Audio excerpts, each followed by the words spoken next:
आसंता काली vote गणति पाई समस्त सुरक्षा व्यवस्था ग्रहण करा जायछि। एने सूचना देइछन्ति पुलिस डीजी अरुण षडंगी। प्रति गणति केन्द्र रे एक कंपानी केन्द्र पुलिस बल सहित राज्य पुलिस फोर्स मुतयन रहिबे। निर्वाचन अधिकारी नियम मुताबक एजेंट मानकु गणति स्थान को छड़ा जिवो। बाहर भिड़ नियंत्रण पाई ट्राफिक पुलिस रहिबे। निर्वाचन फलाफल घोषणा पर विजय शोभायात्रा पाई पुलिस अनुमति नेबा पाई पड़िबो। निर्वाचन भोट गणति परवर्ती कौनसी विशृंखला को बर्दाश्त करा जिवो नाही। एथिपाई आमे सजाग रहिछु बोली कहिसंती डीजीपी। जते सब भोट गणति केन्द्र अछि तापा आमे पर्याप्त सुरक्षा व्यवस्था करिछु। प्रत्येक गणति केन्द्र रे गोटे गोटे कंपनी केंद्रीय फोर्स रहिबे एवं जो संवेदनशील टी अधिका अछि सेठी अधिका फोर्स आमे रखिछु।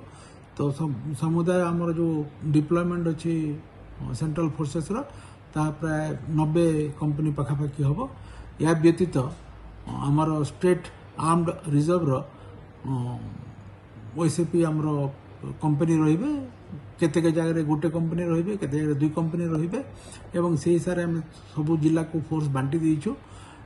जिला माने तांकर निजर बंदोबस्त करिवे जेहेतु काउंटिंग आम स्टेट लेवल रे करूनु। जिला माने तांकर अरेंजमेंट करिवे एवं आवश्यक ऑफिसर अन्य रैंक कर्मचारी से मुतयन करिवे।